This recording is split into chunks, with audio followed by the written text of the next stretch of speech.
Hello everyone, very warm welcome and हाँ, खुशखबरी तो देखिए है तो फाइनली जिस नोटिफिकेशन का काफ़ी लंबे टाइम से हम लोग सभी लोग मतलब स्पेशली आप लोग हम तो आपको कहते थे कि वेट नहीं करना है, बट फिर भी आप लोग इस वेट में थे कि एक बार नोटिफिकेशन आ जाए। एंड कुछ दिनों पहले कुछ स्पेसिफिक रीजंस के नोटिफिकेशन एसबीआई क्लर्क का आ भी गया था, तो उम्मीद थी कि बहुत जल्द आपको एक फुल डिटेल नोटिफिकेशन जो फुल फ्लेजेड नोटिफिकेशन होता है वो भी देखने को मिलेगा। तो अब सारी चीज़ें खत्म हो चुकी हैं। अब एक नया कॉम मतलब नया तो क्या ही, अब एक बार एक फिर से कह सकते हैं फेस शुरू हो जाता है कंपटीशन वाला, स्पेशली उनके लिए जो वेट कर रहे थे। अदरवाइज जिनको थोड़ी बहुत अवेयरनेस है, जो हमारी बातें सुनते हैं, उन्होंने तो पहले से ही तैयारी करना शुरू कर दिया था। बट एटलीस्ट अब तो आप लोगों ने सभी ने कर ही दी होगी। तो अब जो ये गिने चुने दिन हमारे पास बचे हैं, बिकॉज उन्होंने नोटिफिकेशन में प्री और मेंस का केवल आपको टेंटेटिव मंथ बताया, डेट्स वगैरह एज सच यहाँ पे क्लियर नहीं है। तो हमारे पास कितने दिन है, प्री में कितने दिन है, उसके बाद मेंस में लगभग कितने दिन है, टोटल कितने दिन है, और इस समय को किस तरीके से यूज करना है। क्योंकि मैं हमेशा क्लास में एक चीज आपको बताता हूं कि केवल मेहनत करने से या केवल एफर्ट्स डालने से रिजल्ट्स आपको नहीं मिलेंगे अनटिल अनलेस आप उस एफर्ट को सही डायरेक्शन में लगाएं। तो सही डायरेक्शन में सही अप्रोच के साथ सही एक शेड्यूल के साथ तैयारी करना बहुत ज़्यादा ज़रूरी है। तो वो सारी चीज़ें इस सेशन में हम डिस्कस करेंगे। बम्पर वैकेंसी आपके लिए आई है, तो साल एंड होते होते आपके लिए खुशखबरी है कि अच्छी खासी वैकेंसीज है। एंड हाँ, अब हमारे पास थोड़ा सा मोटिवेशन रहेगा कि हाँ, हमें इस एग्ज़ाम की इस मंथ में एग्जामिनेशन है, इतने दिन है, तैयारी करनी है। ठीक है, तो हम बात करेंगे एसबीआई क्लर्क से रिलेटेड इंपॉर्टेंट चीज़ें कि किस तरीके से हम मेक श्योर करें कि ये एग्जामिनेशन जो साल का आखिरी क्लेरिकल एग्जामिनेशन है वो हमारा सिलेक्शन इसी एग्जामिनेशन में हो जाए। तो उससे रिलेटेड सारी चीजें वन बाय वन डिस्कस करेंगे। तो सबसे पहले जैसे मैंने डेट्स का आपके साथ जिक्र किया, एक बार वो देख लेते हैं। तो डेट्स आपको पता ही है, ये मैंने उसका नोटिफिकेशन का ये कटआउट लगाया। तो जो आपका प्री एग्जामिनेशन है that will be conducted in Feb 2025 and mains examination in the month of March and April. ठीक है, तो आप ये मान के चलिए कि जब भी प्री एग्जामिनेशन हो जाता है, तो जैसे कि अगर आप फेब में भी देखते हैं तो मार्च एंड लगभग मिनिमम प्री से मेंस के बीच आप एक महीने का टाइम, 25 से 30 दिन तो मिनिमम मान के चल सकते हैं कि इतना टाइम आपके पास होगा। लेकिन उस टाइम को आपको तैयारी में नहीं यूज करना है। ये चीज आप इस एग्जाम में एटलीस्ट, इससे पहले अगर आपने हमारी बात नहीं सुनी, एग्जामिनेशंस जैसे भी आपके हुए ठीक है, अब लेकिन इस बात को आप मान लीजिए कि मेंस की तैयारी कुछ अलग मुहूर्त निकाल के, अलग शेड्यूल निकाल के नहीं करनी होती है। जब आप आज से, अगर मैं मानूं कि आप सब आज ही से तैयारी शुरू कर रहे हो, तो जब आप टॉपिक पढ़ोगे एक एक, कोई सा भी सब्जेक्ट हो, तो आप सबसे पहले डिस्कस करेंगे किस तरीके से पढ़ना है भी है, वो भी हम देखेंगे। तो उसी वक्त, क्योंकि एकदम फ्रेश है, ताज़ा ताज़ा आपने वो चीज़ सीखी है, पढ़ी है, एक दिन दो दिन कुछ क्वेश्चंस लगाएं, उसी वक्त आप मेंस के कुछ क्वेश्चंस कर लीजिए। उसके बाद मॉक टेस्ट कैसे देने, मेंस का कब देना है, वो भी हम डिस्कस करेंगे। तो उसके फायदा क्या होगा कि जब आपका प्री एग्जामिनेशन खत्म हो जाएगा तो एकदम से आप ओवरबर्डन नहीं होंगे, एकदम से आपको ऐसे आप परेशान नहीं होंगे कि यार अब मेंस की तैयारी करनी, इतने दिन बचे, क्या क्या पढ़ें, कैसे पढ़ें, कब पढ़ें। तो उसके लिए जरूरी है कि आप जब प्री की ही तैयारी कर रहे हो ना, तो थोड़ा थोड़ा थोड़ा आप मेंस के क्वेश्चंस भी साथ ही साथ टॉपिक के वक्त उसी वक्त लगाते जाए, देखेंगे। ठीक है, तो ये आपकी टेंटेटिव डेट्स हो गई। एग्जामिनेशन पैटर्न आप सभी को पता होगा, बट फिर भी कंसिडरिंग कि हो सकता है आप में से कोई ऐसा स्टूडेंट हो जो पहली बार ही एग्जामिनेशंस में आ रहा है, बैंकिंग एग्जामिनेशन में, तो उसके लिए जल्दी से देख लेते हैं। दो फेस में होगा, क्लरिकल एग्जामिनेशन है तो आपका इंटरव्यू होगा नहीं, केवल प्री होगा। प्री आपका क्वालिफाइंग इन नेचर होता है। फिर आप जाएंगे मेंस एग्जामिनेशन में, उसमें जितने नंबर आप ज्यादा लेके आएंगे, मेरिट लिस्ट में जितने ऊपर आपका नाम होगा, उतने चांसेस होंगे कि आपका सिलेक्शन हो जाए। तो यहाँ पे आपकी इंग्लिश, क्वांट और रीजनिंग रहती है। इंग्लिश आपका इंग्लिश लैंग्वेज में रहता है। ये दोनों जो सेक्शन है, क्वांट और रीजनिंग, ये आपके बाइलिंगुअल रहते हैं। सेक्शनल टाइमिंग रहती है 30 35 35, number of question, number of marks, एक नंबर का एक क्वेश्चन, नेगेटिव मार्किंग 0.25। ये आपका मेंस का पैटर्न है, इसे भी आप देख लें। ठीक है, अब चलते हैं हमारे main motive of this session कि अब प्लानिंग किस तरीके से की जाए, तैयारी किस तरीके से की जाए। तो आज जैसे कि जब मैं ये सेशन रिकॉर्ड कर रहा हूँ, इट इज 17 दिसंबर। ठीक है, हो सकता है आप कभी भी देखें, 18 तारीख को देखें, 19 को देखें, तो भी मैं एवरेज 12 दिन तो दिसंबर के मान लेते हैं। 31 जनवरी पूरा जैन है आपके पास। फेब में मान के चलते हैं कि मिड फेब के आसपास आपका प्री हो जाता है, तो भी आपके पास टोटल 60 दिन अप्रोक्सीमेटली बच जाते हैं। कब? प्रीलिम्स एग्जामिनेशन में। आज की मान लो, आज से 60 दिन बाद आपका प्री है। प्री के कम से कम 25 से 30 दिन बाद आपका मेंस होगा। तो ये टाइम हमारे पास होना ज़रूरी है ना, पता तो हो, केवल ऐसे ब्लाइंडली शुरू थोड़ा ना कर देंगे तैयारी। एक रोड मैप हमारे पास होना चाहिए कि आज ये डे 0 है, ये डे 60 है, इस 60th डे पे एग्जामिनेशन है। अब ये जो 60 दिन है, इस 60 दिन को आपको कैसे यूज करना है, just making it sure, confirm कि हर एक टॉपिक, हर एक सब्जेक्ट का अच्छे से रिवाइज हो, प्रैक्टिस हो। रिवीजन बहुत बड़ी चीज है, ऐसा नहीं कि बस पढ़ते जाओ पढ़ते जाओ पढ़ते जाओ, क्वेश्चन सॉल्व करते गए आगे बढ़ते गए, बट जो पढ़ लिया है उसका वीकली रिवीजन आपने नहीं किया। रिवीजन बहुत बड़ी चीज है, जब टॉपिक आएगा उस पर भी डिस्कशन करेंगे, ठीक है। After that time to devote. अब बात कर लेते हैं, दिन आपको पता है तो हर दिन में सभी के पास 24 घंटे हैं। उन 24 घंटों को कैसे यूटिलाइज करना है, तो कम से कम मैं ये सारी चीजें बता रहा हूँ कंसिडरिंग कि आपने जस्ट अभी तैयारी शुरू की, आप फ्रेशर है, तो कम से कम मैं बता रहा हूँ 8 घंटे डेली आप अपनी तैयारी को दें। 2 hours to each subject, quant हो गया, इंग्लिश हो गया, रीजनिंग हो गया और जीए हो गया। आपके पास खुद का एक शेड्यूल, खुद का एक टाइम टेबल भी होना चाहिए कि भाई मैं एग्जाम की तैयारी कर रहा हूँ, ये मेरा शेड्यूल है, इतने घंटे, इतनी सुबह शाम दोपहर जब जब आप टाइम निकाल सकते हैं, पढ़ाई को आपको डिवोट करना है। कुछ भी नहीं है तो एक सिंपल सा आप फॉर्मूला यूज कर सकते हैं, 8:8:8। 8 आवर्स सो जाओ, आराम से सोना भी बहुत जरूरी है, बॉडी को रिलैक्स रखना, हेल्दी रखना भी जरूरी है, खुद को ऐसे ओवरबर्डन कभी भी नहीं कर लेना है, ठीक है। अगर आप चाहते हैं कि आप अच्छे से परफॉर्म करें, 8 आवर्स आप स्टडी कर लो, डिवाइड अपने हिसाब से कर लो, सुबह शाम दोपहर जैसे भी। 8 आवर्स आप मिसलेनियस, बाकी के सारे मिसलेनियस काम निपटा लो, हो गया आपका दिन कंप्लीट। अब क्योंकि आपने अभी तैयारी शुरू की है तो आप इस रेशियो को थोड़ा चेंज कर सकते हैं। मिसलेनियस के 8 घंटे, 8 घंटे में ऐसा क्या मिसलेनियस काम कर लोगे, उसको कम कर दो थोड़ा, 4 घंटे कर लो। वो 4 घंटे आप अपने स्लीप में मत दे दो, स्टडी में दे दो। तो वो थोड़ा बहुत मैनेजमेंट आपको आना चाहिए, बिकॉज आपका रूटीन है, हर इंसान का अलग अलग रूटीन होता है। तो कम से कम मिनिमम, मैंने बताया मिनिमम, मिनिमम एटलीस्ट लिखा हुआ है, एटलीस्ट लोअर लिमिट होती है, कम से कम 8 घंटे तो देने। बाकी आपकी श्रद्धा है, आपकी लेवल ऑफ प्रिपरेशन है, और बाकी सारी चीजें आपका शेड्यूल है, आप वर्किंग, क्या पता आप वर्किंग है ऑलरेडी, तो वो चीजें वेरिएबल्स हैं, person to person, student to student vary करेगी। अप्रोच क्या होनी चाहिए, हर एक सब्जेक्ट का हर एक टॉपिक, सबसे पहले आपके बेसिक्स क्लियर होने चाहिए। बेसिक्स कह लो या फिर उसकी, उससे रिलेटेड जो भी थ्योरी है, उससे रिलेटेड जो भी कंसेप्ट्स हैं, उससे रिलेटेड थ्योरी यहीं पे लिख देता हूं। चाहे आपके कंसेप्ट्स हो गए, चाहे आपके शॉर्ट ट्रिक्स हो गए, ये सब आप सबसे पहले पढ़ लो। अब रीजनिंग की बात करूं तो ज्यादा कुछ आपके पास ट्रिक्स होती नहीं है, वो क्वेश्चन टू क्वेश्चन वेरी करती है, बट हाँ थोड़े बहुत होते हैं। क्वांट की अगर बात करें तो वहां पे बहुत सारी चीजें होती हैं, कैलकुलेशन की ट्रिक्स इतनी सारी हो जाती हैं। फिर जो मिसलेनियस आपके अरिथमेटिक के टॉपिक होते हैं, हर टॉपिक में फॉर्मूला, फॉर्मूले में भी ट्रिक होती है, तो वो टॉपिक की थ्योरी में ही आपको कंप्लीट करनी है। उसके बाद आपको प्रीवियस ईयर सॉल्व क्वेश्चंस करने हैं, प्रीवियस ईयर के 3-4 साल के उठा लो। उसके बाद इजी टू मॉडरेट क्वेश्चन, और ये आ गए हमारे मेंस ओरिएंटेड क्वेश्चंस। उसके बाद आपको जाना है सेकंड टॉपिक पे। जब तक ये 4 स्टेजेस आपकी क्लियर ना हो जाए, आप इन पे काम ना कर लो। 4 दिन आपके जाएंगे एक टॉपिक में, जाने दो, कोई दिक्कत नहीं है। हर दिन आप 2 घंटे से थोड़ा सा ज्यादा डिवोट कर लेना, तो ये चीजें आपकी आराम से हो जाएंगी। लेकिन फ्लो, जो एक फ्लो है, एक अप्रोच है टॉप टू डाउन प्रिपरेशन का, वो आपका यही रहना चाहिए। डायरेक्टली बेसिक पढ़ते ही आप मेंस के क्वेश्चन करोगे, आप कॉन्फिडेंस जो आपका थोड़ा बहुत आया है वो चला जाएगा। डायरेक्ट आप बेसिक्स पढ़ते ही मॉडरेट क्वेश्चन पे चले गए तो उससे भी आपका कुछ ग्रोथ नहीं है, लर्निंग नहीं है। डायरेक्टली थ्योरी से पहले प्रीवियस ईयर क्वेश्चंस देख लिए तो और ज्यादा आप कंफ्यूज हो गए। तो ये जो एक स्ट्रक्चर बनाया है, इसको आपको फॉलो करना बहुत जरूरी है।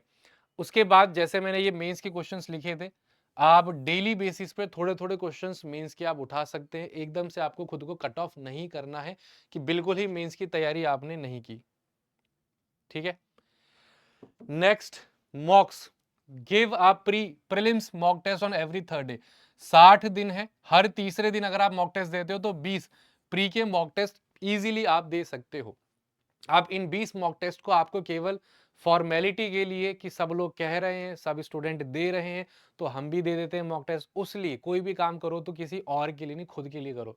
अगर आप मॉक टेस्ट दे रहे हो तो खुद के इंप्रूवमेंट के लिए दे रहे हो, कि मेरे क्या लूप होल्स है, मेरे क्या वीक एरियाज है, कौन सी मेरी सिली मिस्टेक्स हैं, ये आपको पता होनी चाहिए ना। आपका सिलेक्शन है, किसी और को देख के आप थोड़ी ना करोगे कि वो मॉक टेस्ट दे रहा है तो मैं भी दे देता हूँ। उसकी नौकरी वो खुद करेगा, आपकी नौकरी आपको करनी है, तो आपकी फाइट भी आप ही को करनी है। तो मॉक टेस्ट 20 एक डिसेंट नंबर है इन 60 दिनों में, ज्यादा भी दे सकते हो, टाइम वाली चीज है, बट कम से कम 20 मॉक टेस्ट तो आपको देने विथ प्रॉपर एनालिसिस। एनालिसिस नहीं करोगे तब तक आप 100 मॉक टेस्ट दे दो 60 दिन में, कोई आउटपुट नहीं है, कोई फायदा नहीं है उसका। एनालिसिस बहुत जरूरी है। और वीक में एक मेंस का मॉक टेस्ट दे दो। अभी के टाइम पे कितने भी आपके मार्क्स आए यहाँ पे कोई फर्क नहीं पड़ता, आप बस मॉक टेस्ट दो, सवालों को देखो, टेस्ट देने के बाद सॉल्व कर लो, सॉल्यूशन देख के सॉल्व कर लो, बट आपको क्वेश्चन सॉल्व करने हैं। क्योंकि एकदम से जब आपका प्री एंड हो जाएगा, वो जो प्री और मेंस का गैप है, उसमें आपको रिवीजन के लिए केवल सफिशिएंट टाइम मिलेगा। कोई भी चीज नई पढ़नी या कोई भी नया कंसेप्ट पढ़ने के लिए आपको टाइम नहीं मिलेगा, क्योंकि मेन जो है वो मेंस ही है। जैसा मैंने आपको बताया था इनिशियली, प्री जो है केवल आपका क्वालिफाइंग इन नेचर है, उसके मार्क्स आप 100 में से 100 लेके आ जाओ, कोई फर्क नहीं पड़ता, कट ऑफ जस्ट पार कर लो और जिसके 100 आ गए, आप दोनों बराबर ही हो। मेन गेम क्या है, मेंस का है, मेंस में आपको अच्छा स्कोर करना है, ठीक है।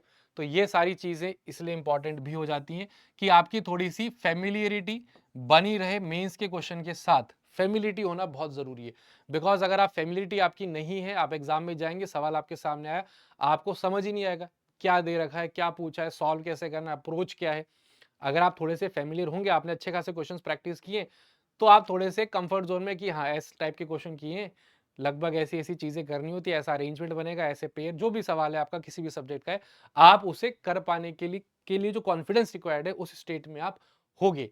इसलिए जरूरी है कि अगले 60 दिनों में अगर आप हर 7वें दिन भी देते हो एक मॉक टेस्ट प्लस उसका डिटेल्ड एनालिसिस, बिकॉज जब आप मेंस का मॉक टेस्ट दोगे तो उसको जब आप मॉक टेस्ट देने के बाद जो क्वेश्चन सॉल्व नहीं करे होंगे उनको आप सॉल्व करोगे, उसमें भी कम से कम 2-3 घंटे जाएंगे, बट जा रहे हैं तो जाने दो, अभी की मेहनत आगे जाके आपके काम आएगी, ठीक है।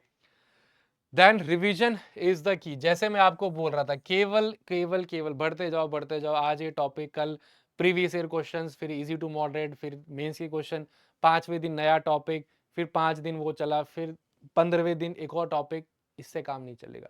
ये जो आप अभी पढ़ते जा रहे हो ना, इसका रिवीजन बहुत जरूरी है। इसी वजह से जो मॉक टेस्ट मैंने आपको हर तीसरे दिन बोला है, तो वीक में आप 2 मॉक टेस्ट दे दोगे, तो जो जो आपने टॉपिक्स पढ़े उनका एक तो रिवीजन वो हो गया मॉक टेस्ट में। दूसरा रिवीजन, वापस से बीच में टाइम निकाल के चलते फिरते कभी थोड़ा फ्री टाइम मिला आधा घंटा, चलो अल्फा न्यूमेरिक सीरीज पढ़ लेते हैं होती क्या है, या फिर ऐसा ही सीआई की थ्योरी देख ली होती क्या, फॉर्मूलेज क्या होते हैं, चलते फिरते रिवीजन जरूरी है। जब तक आप रिवीजन नहीं करोगे तो आप आगे इतना सब कुछ पढ़ चुके होगे कि एक छोटा सा बेसिक सा सवाल कॉन्सेप्चुअल बेस क्वांट में या रीजनिंग में पूछ लिया तो हो सकता है वो आपके दिमाग से स्लिप हो जाए। इसलिए कोर्स कंप्लीट करना प्लस उसको रिवाइज करना, कम से कम 4 से 5 बार इन 2 महीनों में आपको हर एक सब्जेक्ट अच्छे से रिवाइज कर लेनी है, तब जाके आप एकदम फुल्ली कॉन्फिडेंट होकर एग्जामिनेशन सेंटर में जाके अच्छा परफॉर्म प्रीलिम्स में कर पाओगे। एंड मेंस की तैयारी आपको साथ में रखनी, उसे मत भूल जाना, ठीक है। सेशन को वाइंड अप करने से पहले एक बार आपको डिटेल्ड कह लीजिए सिलेबस पूरा आपको मैं दिखा देता हूँ।